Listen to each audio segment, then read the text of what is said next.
आप सभी को सादर नमस्कार। कैसे हैं आप लोग?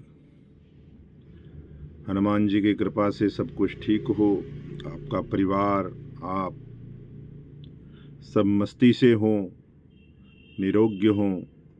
सर्वे भवन्तु सुखिनः, सर्वे सन्तु निरामया, सर्वे भद्राणि पश्यन्तु मां कश्चित् दुर्भाग् भवेत्। सब सुखी हों, सब निरोग्य हों, ऐसी मंगल कामना के साथ आज मैं जो वीडियो लेकर आया हूं वो बहुत ही महत्वपूर्ण है। आज की वीडियो में कल की घटना बहुत महत्वपूर्ण है जो कल होने वाली है। ज्योतिषीय गणना के अनुसार अगर आप देखें तो कल का दिन बड़ा ही विशेष महत्वपूर्ण है। कल अमावस्या है, ग्रहण है और गोचर भी है। और गोचर बहुत महत्वपूर्ण ग्रह का गोचर है, शनि देव का। जैसा कि आप लोगों को मालूम होना चाहिए कि कुंडली में 4 ग्रह बड़े ही महत्वपूर्ण हैं।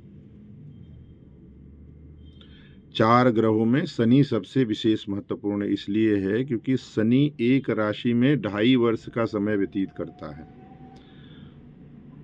और उस हिसाब से 12 राशियों में एक राशि में दोबारा शनि को आने के लिए 30 साल लगते हैं। जैसे अगर मेष राशि से शनि दोबारा जब मेष राशि में कभी आएगा तो वो 30 साल बाद आएगा। तो इसलिए यह घटना बड़ी महत्वपूर्ण है। उसके बाद राहु और केतु जो पाप ग्रह हैं, जिन्हें छाया ग्रह भी कहा जाता है, इनका भी गोचर बड़ा महत्वपूर्ण होता है। कारण इनका गोचर शनि के बाद सबसे ज्यादा समय का होता है। इनका जो एक राशि में ये 18 महीने तक रहते हैं, मतलब 1.5 साल। और उसके बाद बृहस्पति का गोचर,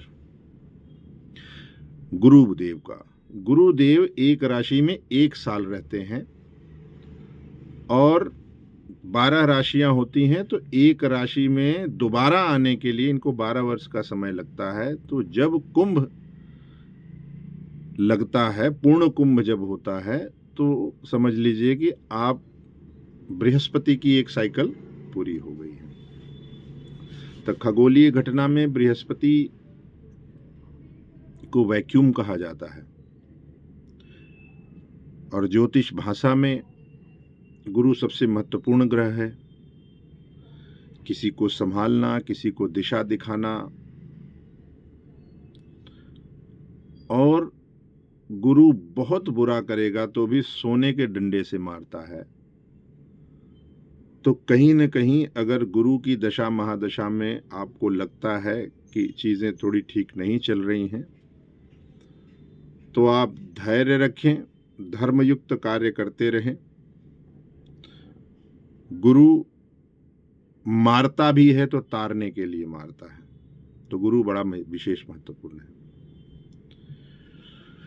और गुरु कुंडली के जिस भाव में बैठता है उस भाव से संबंधित चीजों को दबा देता है। कुंडली में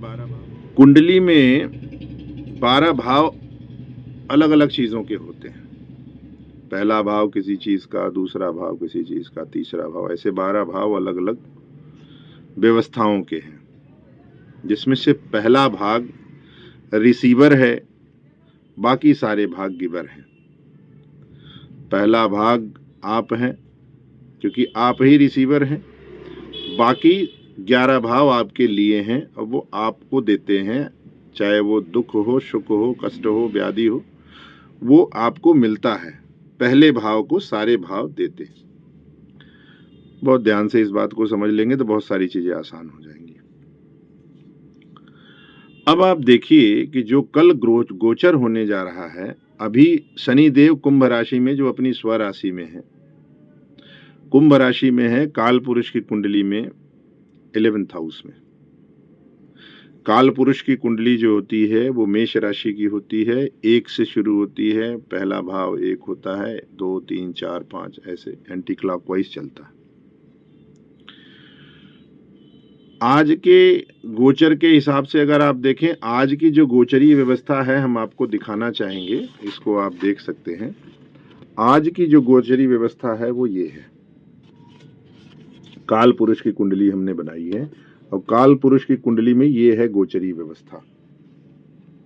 ये देखें, जिसमें ये मेष राशि है और यहां से आप शुरू होंगे, एंटी क्लॉकवाइज आप जाते हैं।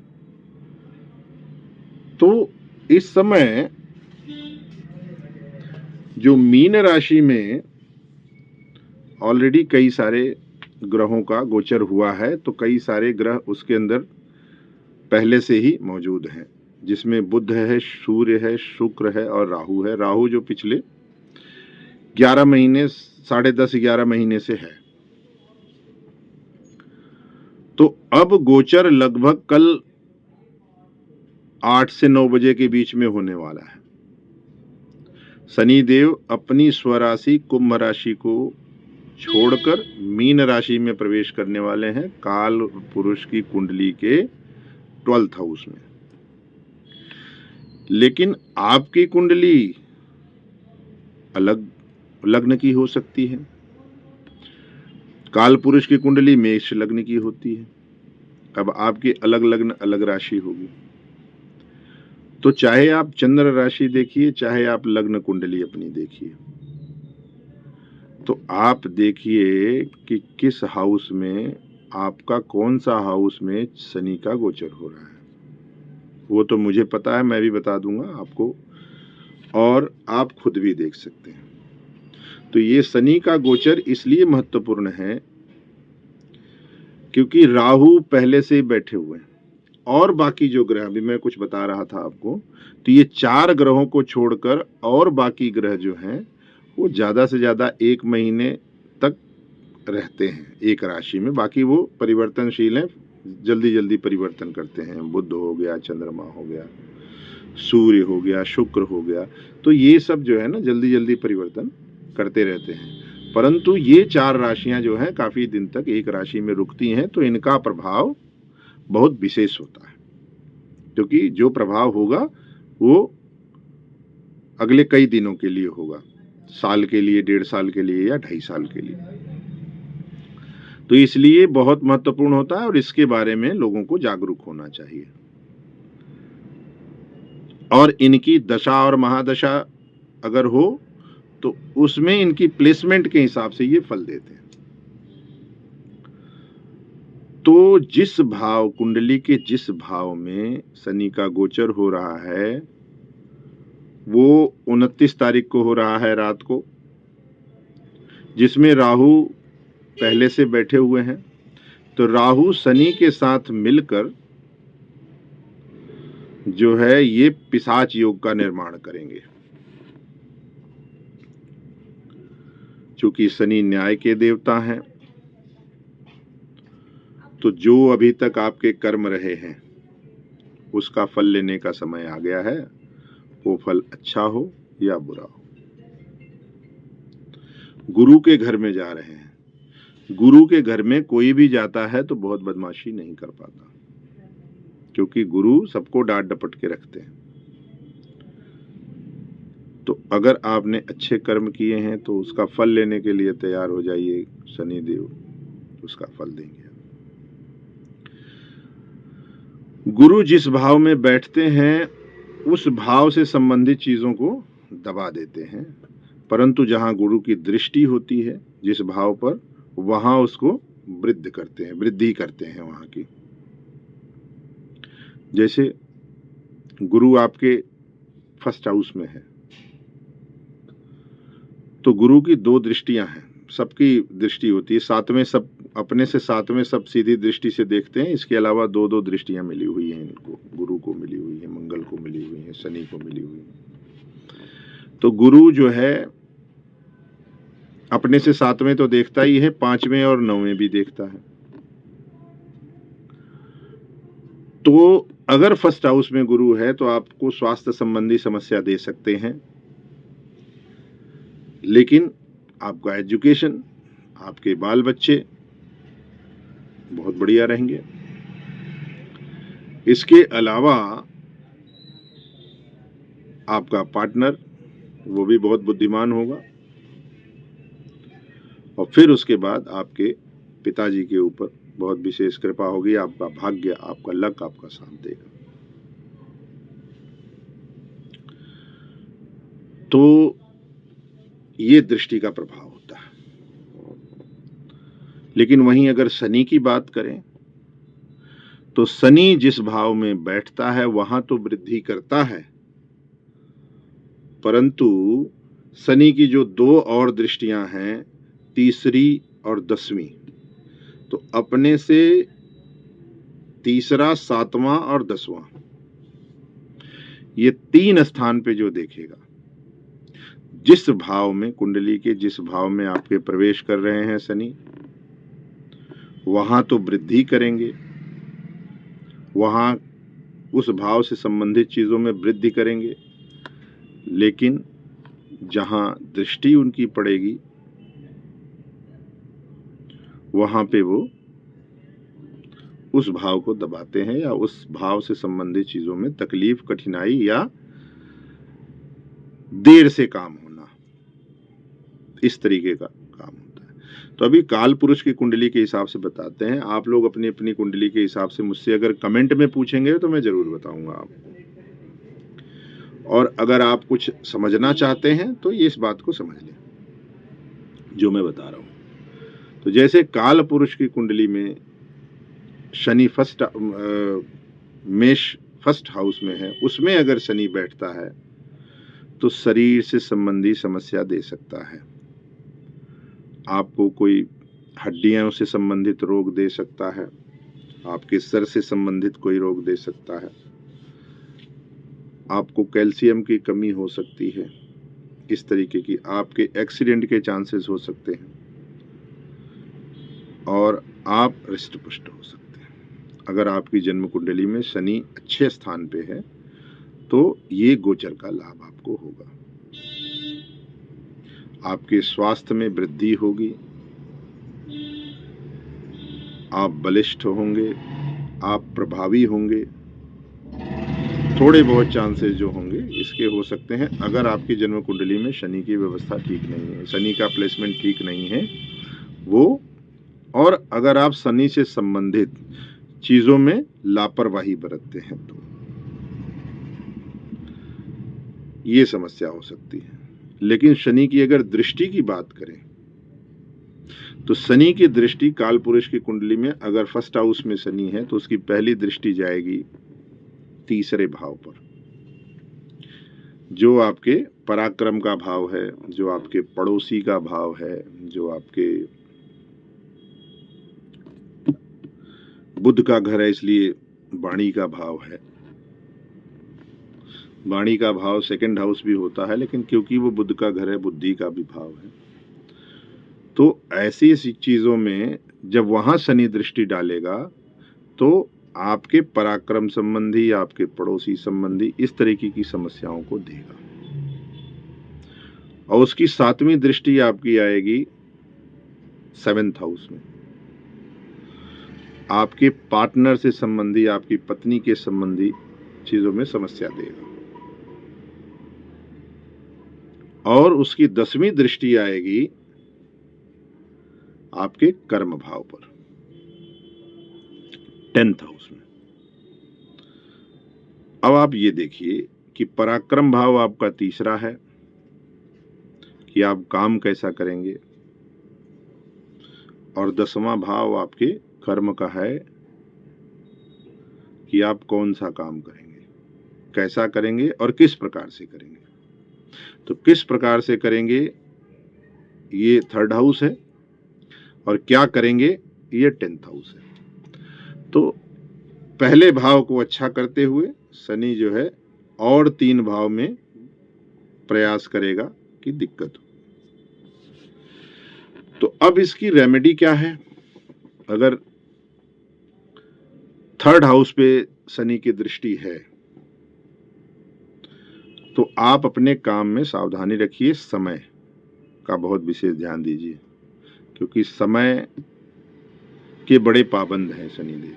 अगर आप समय से काम नहीं करेंगे, अगर नियमितता आपके अंदर नहीं होगी, आप अनुशासनहीनता करेंगे तो आपको समस्या होगी। पार्टनर हाउस में, 7th हाउस में आप अपनी पत्नी का विशेष ध्यान देना शुरू कीजिए। अगर वो कह रही हैं कि उनको थोड़ी समस्या है तो आप उनको तुरंत डॉक्टर को दिखाइए। उसमें हिल्लावाली मत कीजिए, देर मत कीजिए, तो बेहतरी हो जाएगी। और 10th हाउस में आप अपनी सर्विस पर बिल्कुल टाइम से जाइए। आप अपने भोजन की व्यवस्था को ठीक रखिए, अनियमितता मत रखिए भोजन में, नियमित तरीके से आप भोजन करिए, संतुलित आहार करिए और अपने अंदर कैल्शियम की कमी ना होने दें। और अगर आप जॉब करते हैं तो समय से सारे कार्यों को पूरा करके दें, अन्यथा दिक्कत होगी। लेकिन इससे संबंधित रेमेडी जो है, जो मैं बता रहा हूं, अगर ये आप करना शुरू कर देंगे तो शनि उसमें भी फायदा देना शुरू कर देंगे। जिसके 5th हाउस में शनि की दृष्टि हो तो 5th हाउस एजुकेशन का भी है। वो किसी एक किताब से जुड़े, किसी धार्मिक किताब से जुड़े या किसी भी चीज ज्ञान की किताब से जुड़े या अपने एजुकेशनल सिलेबस से जुड़ जाएं और बेहतर तरीके से उसमें काम करें तो उसकी रेमेडी हो जाएगी, आप बेहतर तरीके से कार्य करेंगे। तो ये जो मैं आपको बता रहा हूं, ये घटनाएं होनी तो निश्चित होती हैं, परंतु अगर आपको कोई किसी घटना के बारे में पहले से पता लग जाए तो आप थोड़ा जागरूक हो जाते हैं, तो किसी भी घटना की इंटेंसिटी कम हो जाती है कि आपको एक चीज पता थी, होना था, हो गया। तो इस चीज को इसी तरीके से आप लेंगे, अपने लिए, अपने लोगों के लिए, अपने जानने वालों के लिए। इनकी कुंडली देखिए, दिखवाइए, विवेचन करवाइए और सुगम रास्ता पाइए जीवन जीने का।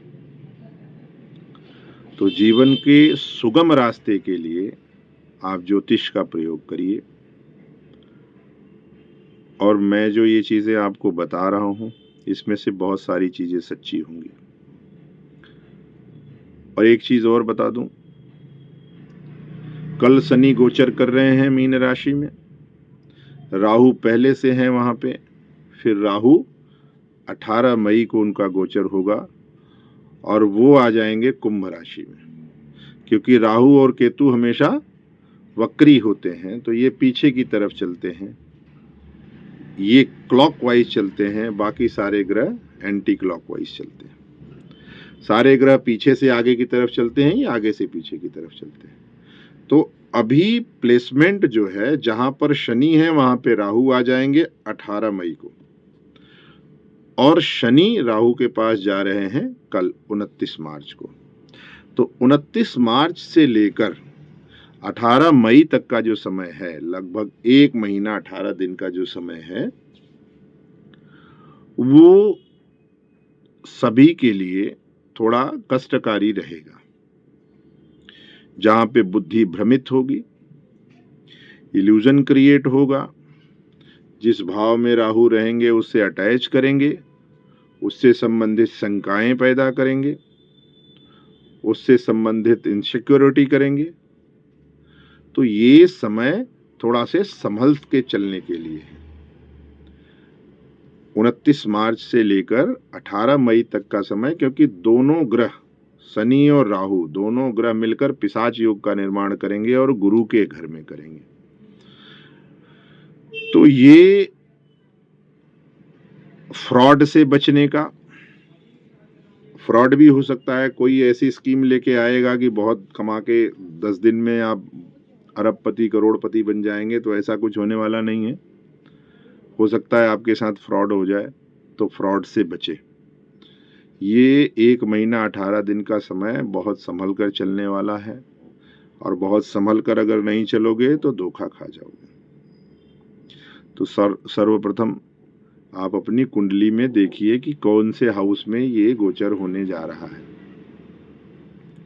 और सभी को ये कह रहे हैं कल के दिन शाम के 8 बजे से 8:30 बजे के बीच में 4 मुखी दीपक जलाकर अपनी चौखट पर रखें। घी का दीपक जलाएं, तेल का दीपक जलाएं, यथाशक्ति अनुसार 4 मुंह वाला दीपक जलाकर उसे छोड़ें अपने चौखट पर और हनुमान जी से प्रार्थना करें कि हे प्रभु, आप जगत नियंता हैं, आप कलयुग के राजा हैं, आप हम पर कृपा करें। और 3 हनुमान चालीसा का पाठ अवश्य करें। सुखों की वृद्धि के लिए, बुद्धि अच्छी तरीके से काम करने के लिए, मानसिक शांति के लिए ये कर्म बहुत ही आवश्यक है। शनिदेव से प्रार्थना कीजिए कि शनिदेव, आपका हमारी राशि के इस भाव में आने का बहुत बहुत स्वागत है। आप हम पर कृपा करें, हम पर दयालु हों। और हनुमान चालीसा का 3 पाठ करके हनुमान जी को धन्यवाद दें और उनसे ये प्रार्थना करें कि आपके जीवन में सब कुछ बहुत अच्छा हो।